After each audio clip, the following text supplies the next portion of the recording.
What's up, guys? We're changing out the springs on the suspension today. I'm going to show you all how to change out the shock spring. Everyone thinks it's a lot more difficult than it is. They send it to shops just to change springs, which is good.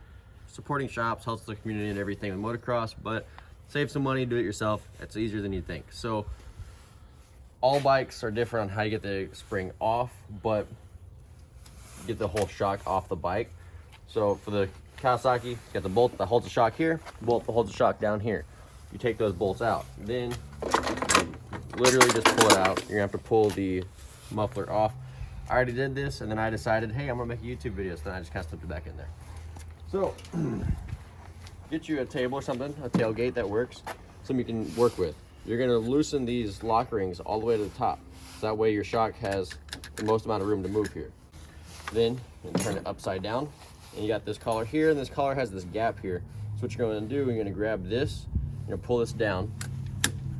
When you pull that down, that's gonna move this rubber bumper down. You're gonna need to grab the rubber bumper. You might need to get like a screwdriver or something. Just be careful you don't scratch that pole there. What is that called? The rod. The rod, yeah, that's what I said. So you pull that down so you got a little bit more room. You're gonna raise this back up, and this has this hole in it. You're literally just gonna pull that right out like this. That comes out. Let go of that. This ring comes off. Spring slips right off. Grab your new spring. Here's my new one. The Kawasaki comes with a spring rate for like a 190-pound rider. I'm 165, so I had to get a softer spring rate. So when you go to put it on, you're gonna wanna make sure, because since it is directional, you're gonna want that narrow side facing the bottom of the shock. So when you go to put it on, fat side goes first.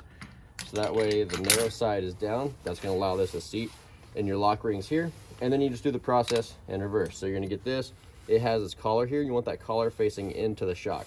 You're gonna drop that on like that. Pull this back up. And this, slip it right back on. Right in there. Pull your bumper up. Or down, now that I flipped it over. And you now have a new spring on your shock. It's that easy. You just tighten this, and you set this to whatever your sag settings are, and you bolt it back in the bike just like you took it off. So it is that easy to change your shock spring. Your spring rates on your bike are a huge deal. The saying is spring for weight, valve for speed.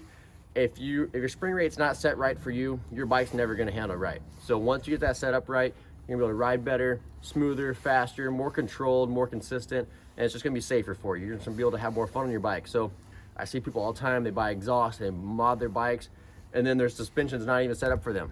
So a fast bike can go fast, but it doesn't mean it can be controlled. If you can't control your bike, there's no sense in going fast. So get the spring rates set for you, whatever your spring rate is, and send to a shop if you want, but it's literally that easy to take it off. You just gotta take a few bolts off the bike, pull it off, switch it, put it back on. It's that easy.